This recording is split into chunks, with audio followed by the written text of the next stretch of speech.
Hello, I'm here today with Sandra Maiorana. She's going to talk to us about brain versus heart language and so much more. We're going to learn about self-love on the deepest level for ourselves and in our relationships. Sandra is a quiet powerhouse. She's the mom you never knew you needed. And she's one of those rare individuals who can speak to your soul if you will listen. Her life story, both past and present, was filled with horror stories and other dark experiences, and yet she remains in her light. For over 14 years, she's been working with troubled hearts, men, women, couples, youth, and children. Her favorites are her little criminals, the troubled youth who have lost connection to their own being, and she excels at reintroducing them to themselves. Of course, we adults also often have similar challenges, and her work and experience in a practice that keeps her schedule full months in advance speaks of the longing of people to find peace within themselves. This has led her to develop a heart-led 9-month program that allows people to gestate, to conceive a new vision of themselves, to be a new being, and to rebirth within their new selves. Only a true divine feminine can nurture this kind of transformation while she grows herself in a role as a woman, mom, sister, partner, and a highly successful trauma therapist. Welcome, Sandra. Thank you so much, Heather. It's a pleasure to be here. Oh, it's a joy to have you. I should explain that Sandra and I met each other through her doing conscious uncoupling with me. And we formed such a power bond that we wanted to do more work together. And this is part of that. I had no idea how much work was still left there. And one of my main philosophies in my own practice is I don't ask you to do that which I haven't done. And I had been in a 28-year marriage, 34-year relationship that ended in COVID. And I had work to do around that so that I could then be able to extend that to my couples, because prior to that, I hadn't known what that was like, and what you have to do to dissolve your last relationship, to come to peace with it, to get to forgiving both parts, the other person and yourself in that relationship, to be able to come out a whole human being and not be left in the broken state of it. So my work with you was outstanding. And the highlight was that I got this beautiful friendship out of the deal. Yeah. And a wonderful new relationship. That is delightful. It is delightful. Who knew? Yeah, it's a joy to behold. So could you tell me a little bit about how you got into this work and what you'd experienced in your life? I know that you've experienced a lot of pressure and you've created some amazing diamonds. Well, my journey started again in of the broken, unhealed parts of me, where I ended up at a counselor. Her name is Denise, and she has been my counselor now since I was 30 years old, so 25 years. And I went to her because I had been in a situation where I actually harmed my first born child. I didn't think that I had capacity to do to my own children things that my mother had done to me. And in my childhood, there had been terrible physical harm, also later on the emotional and sexual and all of the types of abuse. But I had, in a state of wanting to be perfect or appear to be a perfect mother, my son had come out of his room one morning, kind of disheveled with 2 different colored socks, and we were late, and my perfect appearance of my life was going to be broken down when we were late, and he was all disheveled. And I hadn't heard my husband come back home. He had forgotten his briefcase. And I was in the middle of holding my oldest child and left 10 fingerprint marks in his arms while I was probably berating him and making him feel small. And in that moment, my husband said to me, like, you need to figure this out. You need to go get help. And he took the children and left for 4 days. It was a long weekend, and he left for that weekend alone with myself. And it was really in the face and the mirror of me being the mother that I never knew that I could be. And it was interesting because it was without any of the limitations that my mother had had. My mother had been a 16-year-old pregnant teen of me. She had been kicked out of her home. She had no financial resources. And I was allowed to be a stay-at-home mom. I had all of the, I had been planted in this beautiful garden, so I didn't know how I got there. And that's when I went to see Denise and start my journey there. So that healing with her was a 12-year journey. And six years into it, as we healed systematically, PRH is where my designation is what it's called, and it's out of France. It's the studies of persons and relationships, human. And at the end of the 6 years, she said, I think you should entertain being formally trained in this process. And so you can't enter PRH in the formal accompaniment program without having done this healing work first. And it was the first type of therapy that had ever held me and held space for me and offered me a new life. And so from there, I wanted to pay that forward and extend that to people. And yeah, I've never turned back. It's been quite the journey. Yeah, it's beautiful. And it speaks to me too about how we don't know what we carry from our early life. Yeah, it's just sort of normal within us. And it's only when we see the mirror, like the fingerprints and your husband's reaction, that Yes. it becomes conscious. Yes. Yeah. Bless you for seeing that and making that different forever. Yeah, it was a pivotal moment because like I said, I had the resources. I wasn't an alcoholic. I wasn't drinking. There was no reason for my misbehavior there. But again, one of the biggest misbehaviors has turned into one of my blessings, because it became a mission to change the generational trauma, to end so many cycles that have been in my family for a long period of time.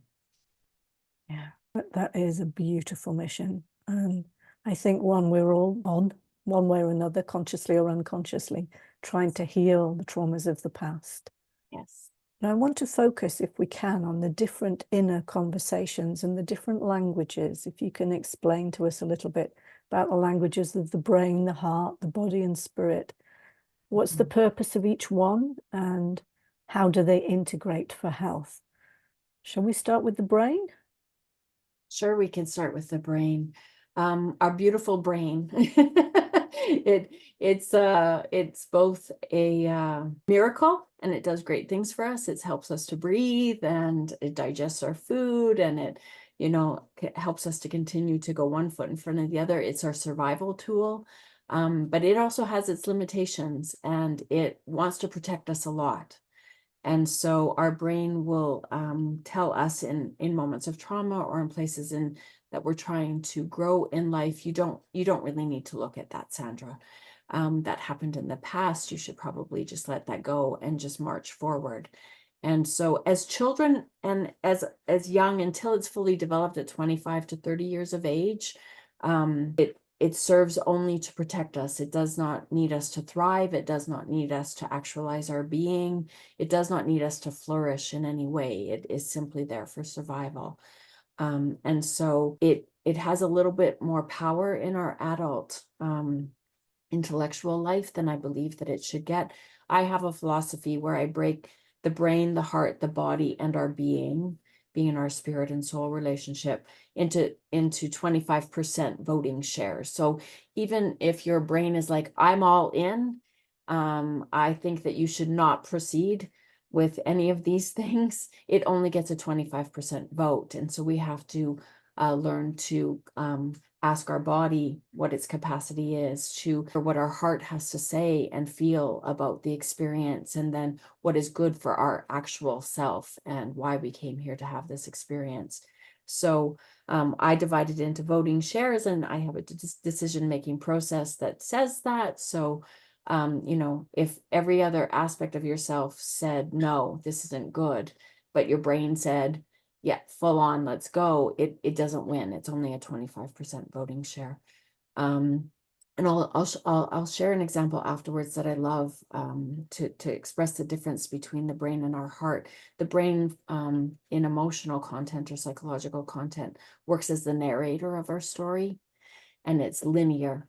It's a timeline, and it doesn't add the facts of our experience. It just is the fact keeper. And then our body is the vessel that holds our story, that carries our story, everything. It carries all the light and all the happy experiences, and then it carries the experiences of trauma and what life has given to us to carry. So it also gets a say, and it says, this is too exhausting, I can't do this, or yeah, you have enough in you, keep going. But we do have to account for it and ask it permission, and recognize it as as a great source of, I may be able to do this intellectually, but it's going to take too much energy. This healing is going to be exhausting. So Yeah. that's the Yeah. body. It's like my head is writing checks my body can't cash. Yes, exactly. And the program that I created in 2023 that I just finished running is a heart-centered program. And so I really wanted people to start to learn how to listen to their heart, and to feel the emotions, and really have compassion for their story. So the heart is where we feel things, and it's where we become the character of our story. And when I work with people in the situations, which mostly to me, I would become a trauma expert. I don't think that I knew that at the time coming into it. It's the place where I really learned that our brain protects us from the feelings and the emotions and the pain that happened in that moment. And so when we allow ourselves to become the character in the story is when the healing really begins to happen. And I say alongside of that, the next most important thing, besides acknowledging your heart and the person that was in that story, is being witness to it. And I feel like that's really crucial. And I express that often throughout my program, is that you can do the journaling that I ask you to do, but without sharing the journaling, you're not heard, one, by another human being, and you don't hear yourself from the character point of view. So it's remarkable because our brain will let us journal. It will say, oh, she's doing a to-do list. She's getting something out of the way for me that I have less to hold on to. So it will let you type on a laptop or pen to paper, write out something and think that's awesome. And it will allow that. But I think there's magic in pen to paper, especially.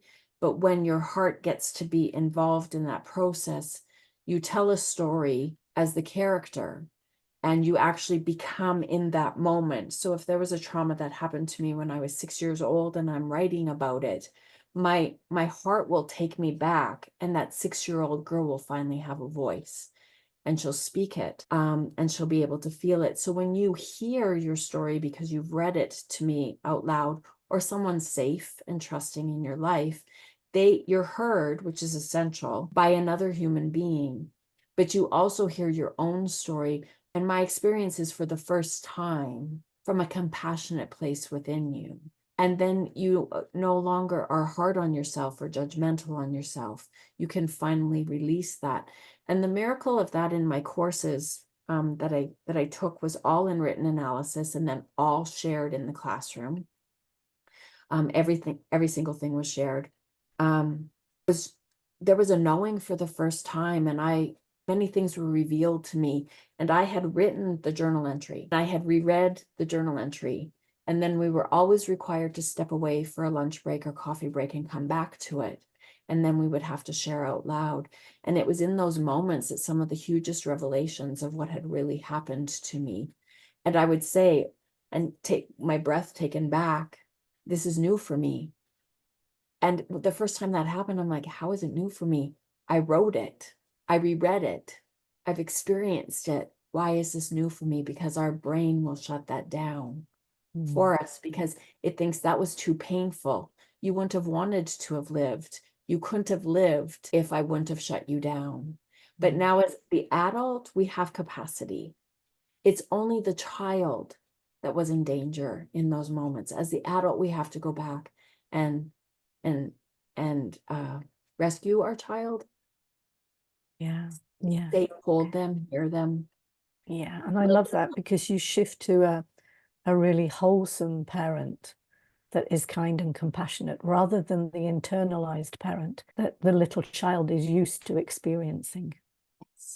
So there's a necessity to build trust and connection as you go back and visit her. Let her look into your eyes, let her come to you, let her sit on your lap and feel the calm of your body and the Yeah. security of your tender, loving care. And Yeah. that is where your body and your nervous system will recalibrate, because you can say, you're safe now, we made it. Yeah. I'm here. I won't ever leave you again. And it's there where we begin the journey of becoming whole. Not that we were ever broken. We live in a broken world. And I have a diagram that is an egg.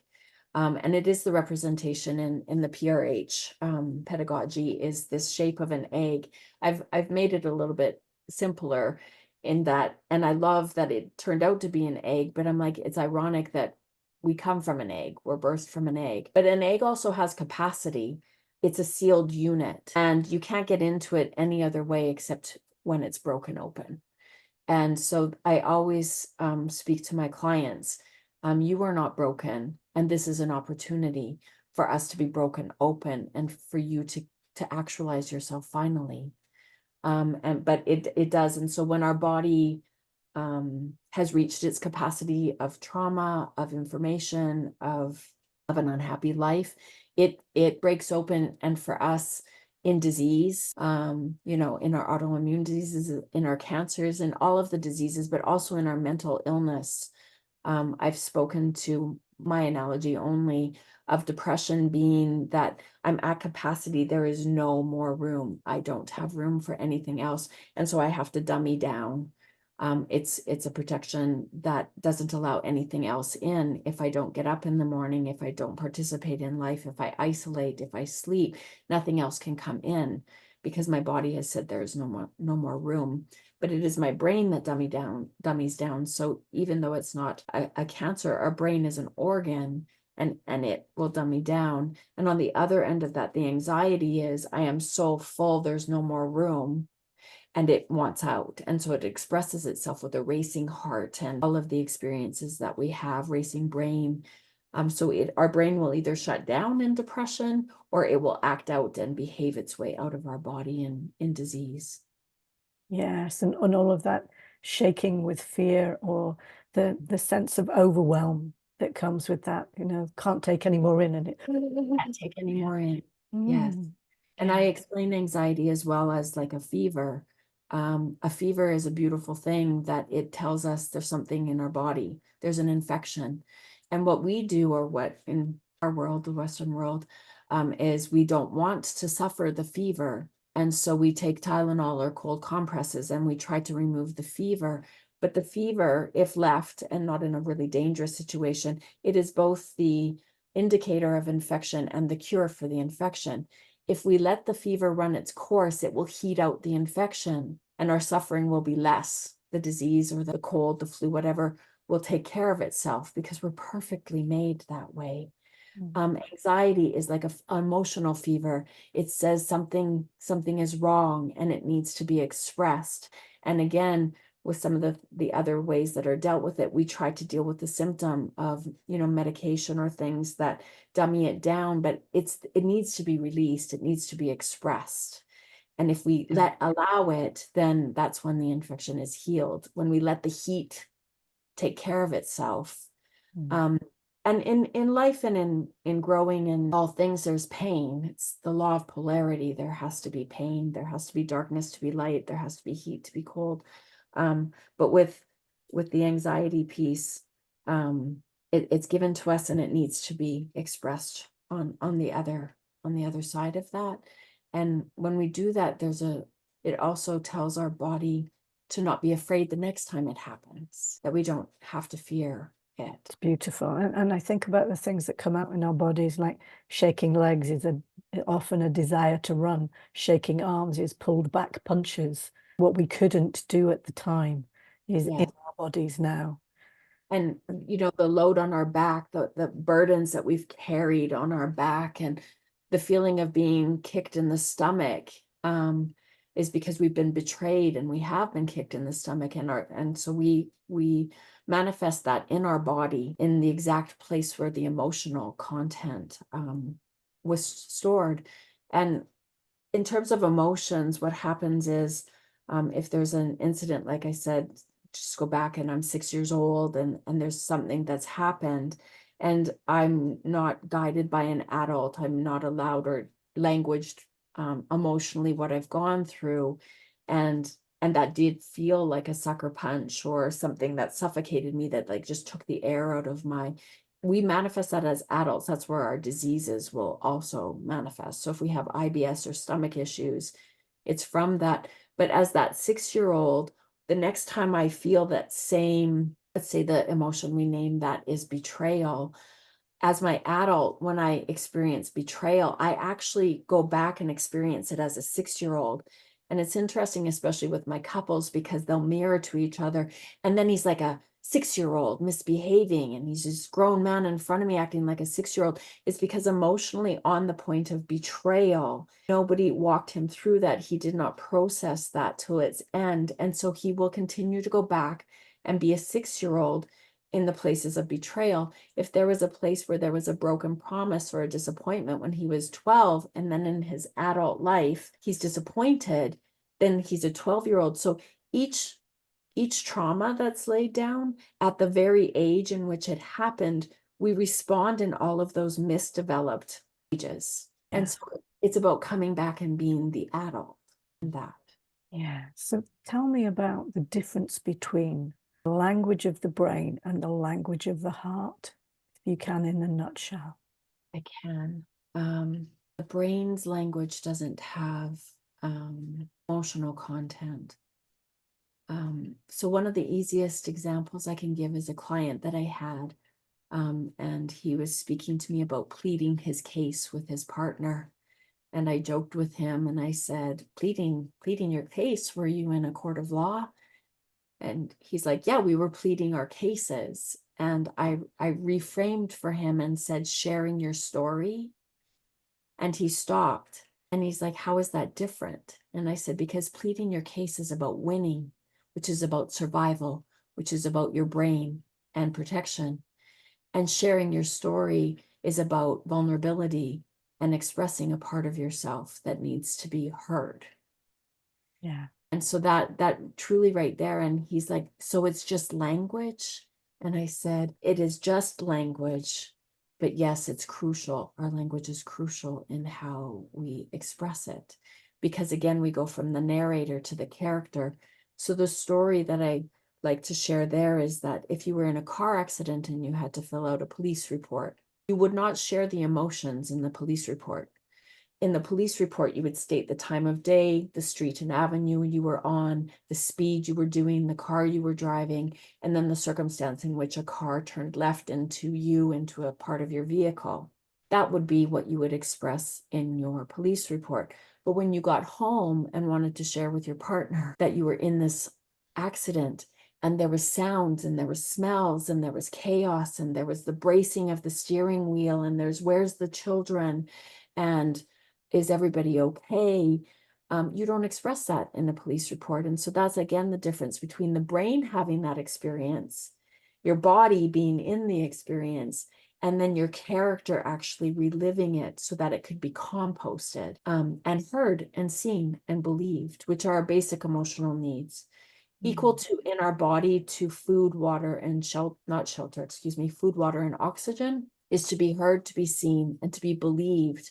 And the believing is important because it's to believe that that's what you were experiencing. It's to believe that it hurt you that badly, because every person's trauma is different. And so if my trauma was rape, and people will always say, well, I didn't have the same life as you. To be raped is to have something taken from you without permission. So we all have been raped in some regard. That someone took without asking, or took more than I was willing to give in terms of energy or my brain or my body, etc. And so it's super important to be able to be believed that that was the worst thing that has happened to you. and not compare it to the worst thing that has happened to somebody else. Because again, what we take away and our brain takes away is the compassion for what you went through. Yes, it's really, really important. There aren't sort of hierarchical lists, there aren't hierarchical lists of trauma because No. it's how we experienced it. And what on the outside looks like a disappointment or a small invalidation from the inside can feel huge and damaging for that.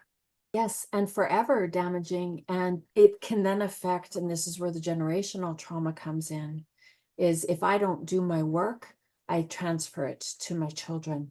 And they might not even have the same anxiety that I had, but they lived with an unregulated mother who didn't know what to do with her anxiety, who made the world feel unsafe, or it appears that and in many cases was frozen, but weak versus frozen. And so, and there's the fight, flight, and freeze responses that we all have. And I've sent my children, off to different therapists, and I've spoken to, what would you like to have happen for them? And I said, well, they had an unregulated mother, so just go from there.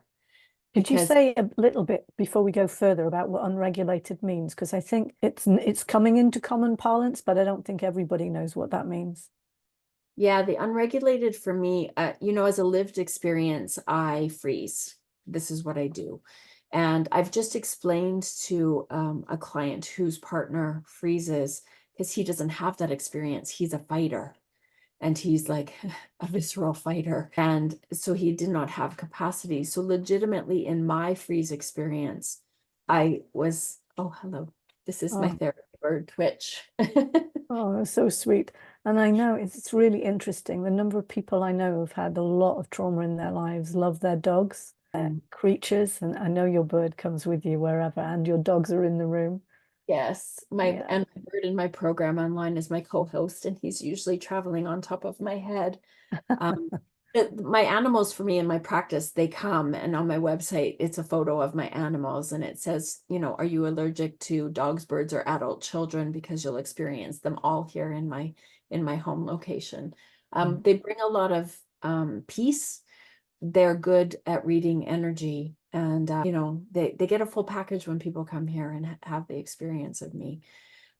If I start to get very animated or use my F word, which is a great deal of my therapy language, Miss Misha back there will get offended and she'll leave the room. She's not into my swearing. Yes, but he adores the camera too. Actually, he's not shy about that. He likes to be the center of attention. That's so sweet. But he actually helps me regulate because now I had to come out of myself and be aware of my surroundings. So the freeze in my experience is very solid in my body. I'm unable to move. It's like my feet are planted. My mind stops. So if someone was talking to me, it would appear like I was being disrespectful or obstinate. I'm there, I'm present, I'm breathing, I'm looking at you, but I'm not hearing anything that you have to say. And what's happened is I've reverted back to the little girl in whatever mirrored situation has happened to me where I'm not good enough, I was wrong, I'm in trouble, I'm not going to be able to live here anymore, whatever the circumstance is. And so I'm actually not present at all in those circumstances. So you're really triggered, and you've got a look on your face that is the physical manifestation of la la la la la la la la, Yes, which looks very disrespectful.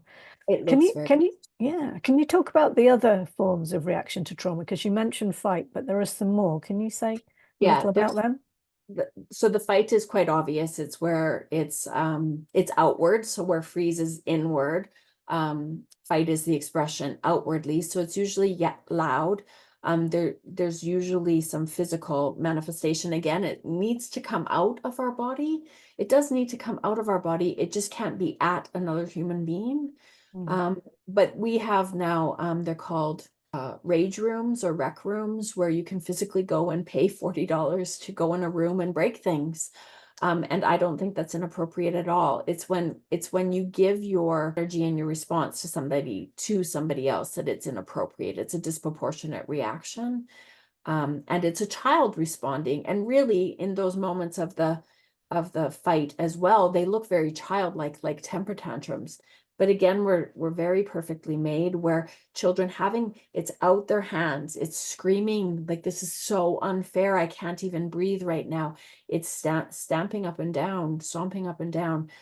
And so in society, suddenly that became, and I understand, where it was inappropriate, usually about school age, to behave that way. But we shouldn't have kiboshed it. We should have given it a space and a time, and allowed that to happen. But when it's been suppressed, it's even more of a disproportion as an adult, and it looks very dangerous. And it's very violent. It can be very violent, and it involves other people getting hurt. So that's the inappropriateness of it. Yes, and even if the person isn't hit, putting your fist through a door feels like it could be me next. Well, it's a threat that your Mm. brain's like, threat, Mm. threat, I'm in danger. Mm. Yes. And then the flight response is where you walk away, which again, usually triggers, because we in relationship tend to invite people into our lives that will mirror this. So it's not a freeze, and it's not aggressive. It's like, I'm not doing this anymore. So it's a walking away. It's leaving the room. It's refusing to continue in the conversation. And again, it's just on the other person. And when we have people triggered, we do not have adults triggered. We have invited two children into whatever that relationship is about. I like to speak to the physiology of when we're triggered in any of those responses, it invites cortisol and adrenaline and really powerful hormones into the physiology of our body. And once those are triggered, they're like an Advil or Tylenol. They last 4 to 6 hours. And so in those moments, once triggered, it's very difficult. And your sympathetic and parasympathetic nervous systems can't work at the same time. So you can't ration your way through it. And it's a good 6 hours before you're coming back into yourself. So and where you're dysregulated. So it's really important. And I try to be the vitamin for people, where it's like, we can't let that happen.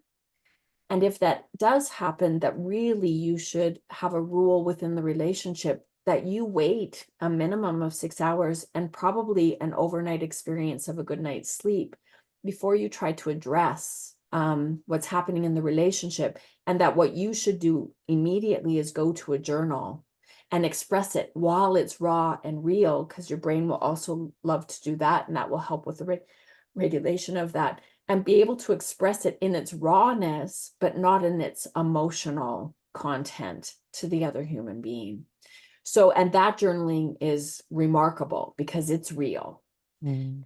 And it's the adult speaking of and then this and this and this and this, and this is where we go back, and this always happens and we never get resolved. When we're doing the journaling in that moment, the character gets to have a say, even though you couldn't speak to that character in that moment.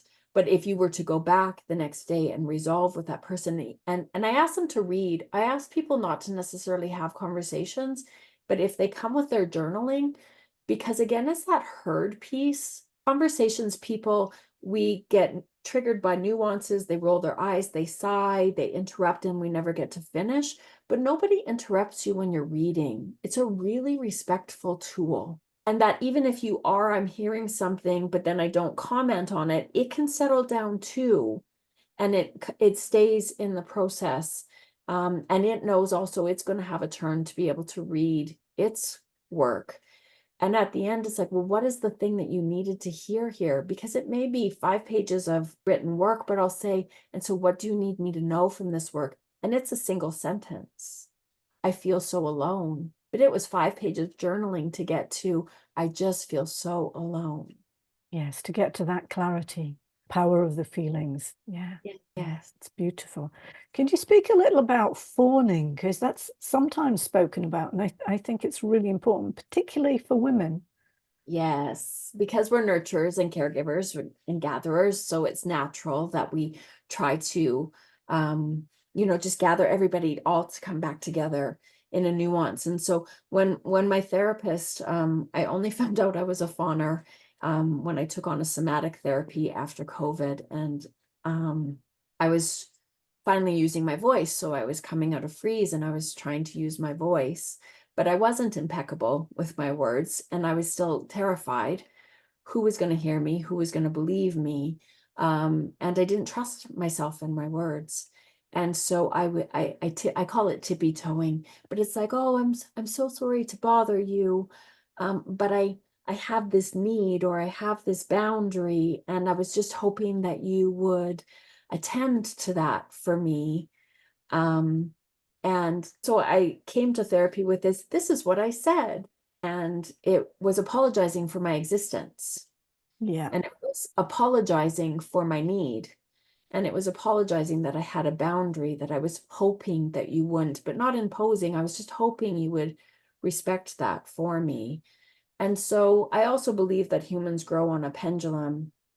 And so I was mute, literally mute. And then I came out really bitchy and entitled, and you're going to hear me and you're going to see me and you're going to believe me. And I've done my amendments to the service industry where I would send back food that I would have never sent back before, or, be rude to a cashier because I had to come out. So here I died a death where I had something to say and it was important to say, and I'd curl up in the fetal position and cry myself to sleep at night because I hadn't been heard.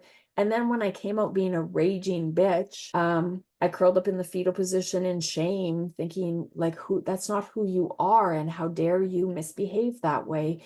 And then I found the balance.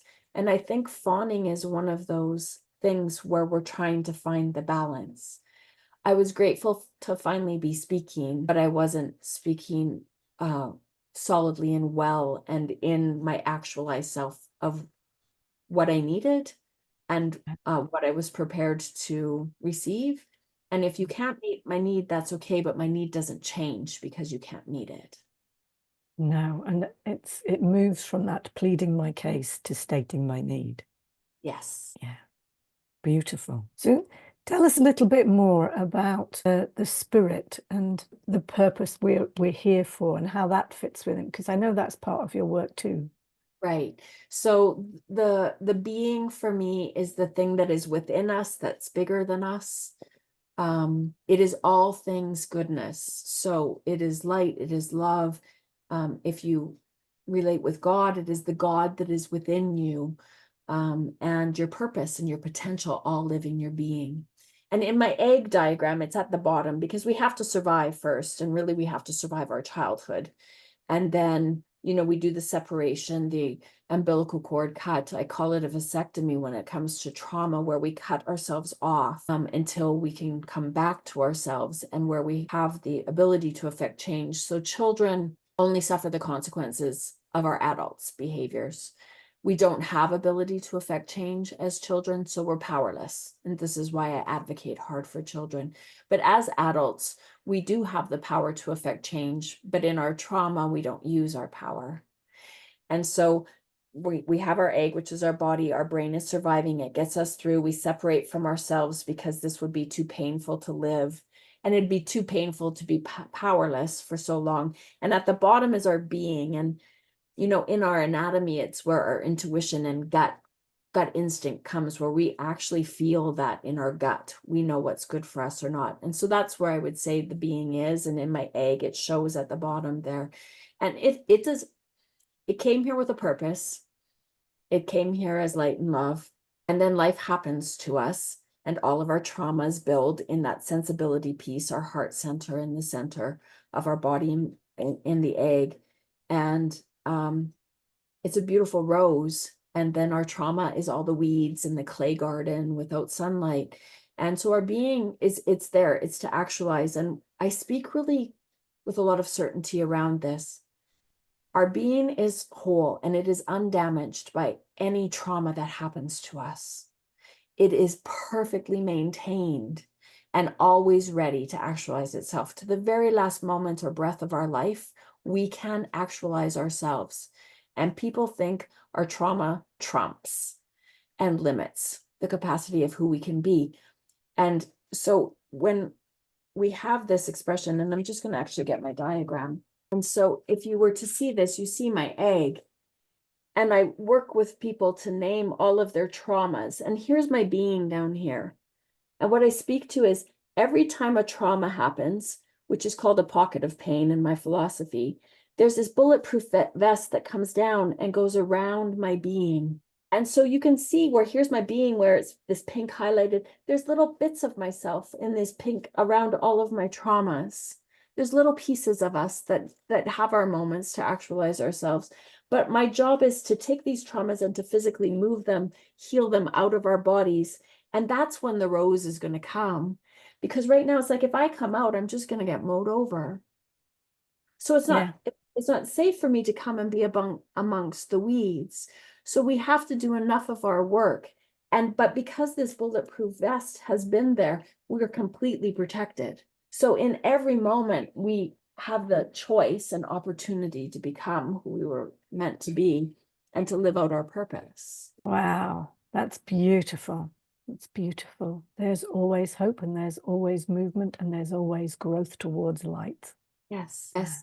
So we know that our body has had this experience, and even in diseases, it would feel like there's no repair there or no recovery there. But as soon as we start to do this work, and for as much as trauma goes like this in a spiral, once we start to do the healing work, the blessing is tenfold and the potential is limitless. It's beautiful.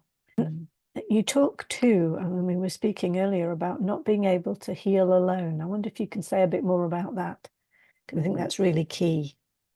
Well, in relationships, we are harmed. It is in relationships that we are harmed. So it is in relationships that we heal. We cannot do this work alone. Again, that would be a brain item where if I'm angry, my brain will give me all the reasons, and it keeps me powerless, but it will be all the reasons that I'm entitled to be angry, which doesn't move me into the feeling of feeling. So I'm angry and my brain's like, yeah, you're angry. Like that guy cut you off and he didn't even signal and all of the things you should be. You had to slam on your brakes. Then your family was in danger. Yeah, you should be mad. But if you were to, when you unfold that and again, do your journaling, it's like nobody ever sees me.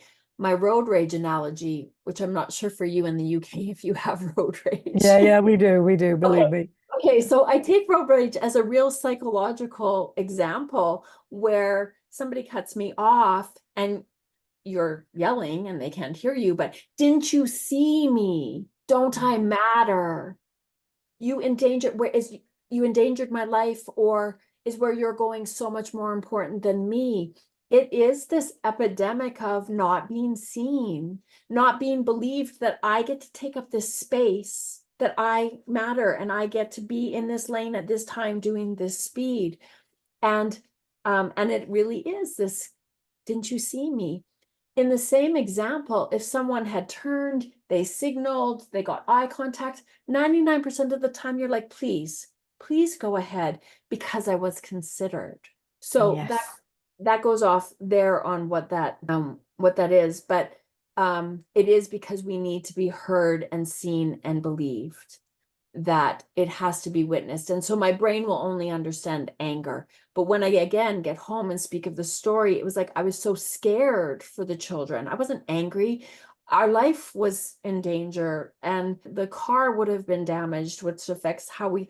And so when you start to share it with another human being, you go from angry to overwhelmed to terrified to injustice, and you start to really feel the things that were going on.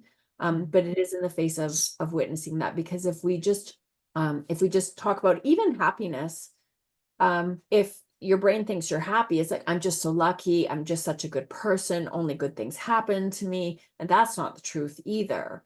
And so our brain, like I said, it limits us. It will only have the individual thought that it has. It won't expand itself. And again, generally it's inappropriate because anger is very outward.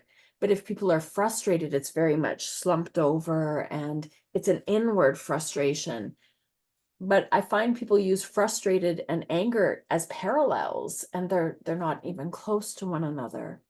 So when somebody witnesses it, they can call to, I'm very I'll say good at, but at least I speak truths, and so I call people in their sessions out too. Is that true? Is that true? Because I don't know that you're angry right now. I think you're actually heartbroken. And then a softness comes and a tear comes and their voice quivers because anger for me also isn't an emotion. I don't use it as an emotion. I use anger as the volume of the emotion that is unnamed. Beautiful. So Yeah. I'm 10 out of 10 heartbroken. Yeah. And it's just the volume or the degree to which the pain exists. And I use that as a philosophy as well, that anger equals pain, misbehavior equals pain. And the degree of your anger, because that's what some of our prison systems are filled with, the degree of the misbehavior and the degree of the anger is the degree of the pain of being lost, of being unsupported, of having been beaten as a child. So I ask people to look also differently at anger. And so if you're in a relationship or with a partner, with your children, and they're angry, it's to ask them what's hurting them, not what's your problem, what's going on for you, which is still would be a brain thing about tell me about what happened. I don't know. I don't need to know what happened. I need to know what's hurting. And that's the brain language too. What happened versus what's hurting. What happened Yes. will give you the details. What's hurting will allow you to express yourself. Yeah. And allow you to heal, to be seen and heard and all of that. To Yeah. be seen, heard, and believed that must have been really hard for you. Yeah. Yeah. Mhm. Beautiful. So tell us more about the Sandra method and how people can find you and do your course if they want to. Sandra Method is sandramethod.com. And it's not the sandramethod.com. It's just sandramethod.com. Oh, beg your pardon. No, I make that mistake all the time because I'll go, yeah, just look up the Sandra Method, but it's sandramethod.com. And I have joined partners with certified flourishing coaching with a man who certified me 14 years ago. Because my designation was not recognized in Canada, I turned to a life coaching designation, and Abe Brown is my coach, my business mentor, and now a collaborator and somebody who believed that I had something to offer, and said, I think you do things continuously. And so he heard me and saw me and believed in me. And I took him the picture of the egg to a meeting that I drove 3 hours to get to. And it took me 2 hours to explain my egg. And he said, I think you have something. And I've turned that into this 9-month program. And so you can find my trauma-informed life coaching program at Certified Flourishing Coaching. And it's beautiful. I just ran my first pass through. I had 8 students, and to certify them. And the philosophy was really that, again, because I can't ask you to do what I hadn't done, I want coaches to have some trauma background. That was my one of my motives for that, is that I want you to be able to say, do this because I did it, and I lived and I healed and I became this. And so it is a certification program, but at the end of it, what I've discovered is that it's really a 9-month life course on healing. It would be like a boot camp, except 9 months is a full-term baby being born. But we heal 9 of the relational subjects that we are all in. So everything in life is in relation. And so, relationship with money, relationship with nature, relationship with our body, everything is in relationship. And so in my course, we touch 9 of those topics, and it gives you a really big toolbox to be able to heal, any other relationship or relational items outside of the 9 that we touch. And again, it is because we are witness. So what was fascinating is I didn't think that I'd be able to work in a group setting. I'm very one-on-one. But the element of being witnessed, and for us to see that we are all more alike than we are different, to start to understand how we compare our traumas and the relevancy of that, how men and women relate with one another. So in my first program, I had 7 women and 1 man. And I think that the change with him was actually the most that you could see, If he was in kindergarten when he started, he was in grade 12 when he finished, where my women were probably in grade 6 and finished in grade 12, because we just tend to have more emotional experiences or allow those things to happen. So it can be used as either a coaching certification, which will just add brilliance to your repertoire of being able to connect with people, which is what all coaching and therapy is to do. But now I would say it was this beautiful thing that it took me 12 years to do my healing journey. And I've turned it into something that you get to touch on all these aspects in 9 months. And the beginning of my class, the second night of my class, you have to write your trauma story. And the very nice last night of the class, 9 months later, you write who you are different than you were 9 months earlier. And it was an hour and a half of my mouth open and tears and just profound. I had no idea how life-changing this would be as a healing program, never mind a life coach designation. That's absolutely magnificent. Thank you so much, Sandra. Oh, wow. I can only encourage everybody who's a coach who's watching us and listening to us today to go and enroll. Thank you so much.